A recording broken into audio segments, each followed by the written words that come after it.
என்னடா அசெம்பிளில அடிச்சுக்கிட்டு பார்த்துருக்கேன், பிரஸ்ல அடிச்சுக்கிட்டு பார்த்துருக்கேன். அது என்னடா சோசியல் மீடியால அடிச்சுக்கிறீங்க? ஆக்சுவலா என்ன ஆச்சுன்னா, நேத்து சட்டமன்ற கூட்டத்துல என்ன நடந்துச்சுன்னு எல்லாரும் பார்த்திருப்பீங்க. பார்க்கலன்னா முக்கியமான விஷயத்த சொல்றேன். அங்க வந்து எதிர்க்கட்சி தலைவர் ஆளுங்கட்சிய குறை சொல்லிட்டு இருந்தாரு. என்னன்னா, நீங்க வாங்கியிருக்க ஓட்ட விட, நீங்க வேணான்னு ஓட்டு போட்ட மக்கள் தான் அதிகம்.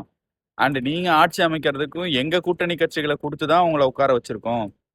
அப்புறம் எதிர்க்கட்சியில இருந்து நீங்க குதிரை பேரம் பேசி ஆள திருட்டுத்தனமா தூக்கி அரசியல் பண்ணிட்டு இருக்கீங்க. ரீல்ஸ்ல ஆட்சி பண்ணாம ரியலா ஆட்சி பண்ண பாருங்க. இன்ஸ்டாகிராம்ல பண்ணாதீங்கன்னு சொல்லியிருந்தாரு. அதுக்கு நம்ப முதலமைச்சர் வந்து எதிர்த்து எதுவுமே அவ்வளோக்கா பேசல. அவ்வளோ சிறப்பா இல்ல. ஆனா ஆனா வீட்டுக்கு வந்ததுக்கப்புறம் அவர் ரொம்ப கடுமையா பிளாஸ்ட்ங்கிற மாரி ரொம்ப சூப்பரா ஒரு அறிக்கை போட்டிருந்தாரு.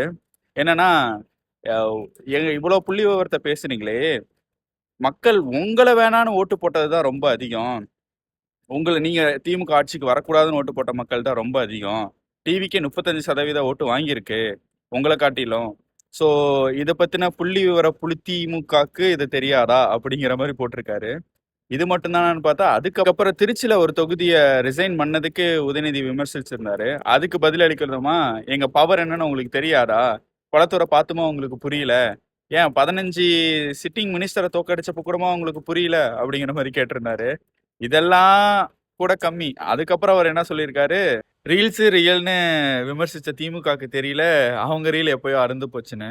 இந்த மாரி கடுமையா அறிக்கை வெளியிட்டிருந்தாலும், அதுக்கு பதில் தர மாரி நம்ம உதயநிதி ஒண்ணு விட்டிருந்தாரு. அது அதுக்கும் மேல. எப்படின்னா, "ஏய் நான் வீட்டுக்கே போயிட்டு இன்னும் யார்ட்டடா தனியா பேசிட்டு இருக்கேங்கிற" மாரி, வீட்டுக்கு போய் அறிக்கை விடுற தமிழ்நாடு முதலமைச்சரே, ஏன் அசெம்பிளிலயே என்ட்ட கேள்வி கேட்கல? அண்ட் எங்களுக்கு தெரியும் நாங்க எவ்வளோ ஓட்டு வாங்கியிருக்கோன்னு. அதனால தான் எதிர்க்கட்சியா உட்கார்ந்துருக்கோம். உங்கள மாரி டெய்லி ஆளுநர் வீட்டுக்கு போய் அட்டெண்டன்ஸ் போட்டு வரல.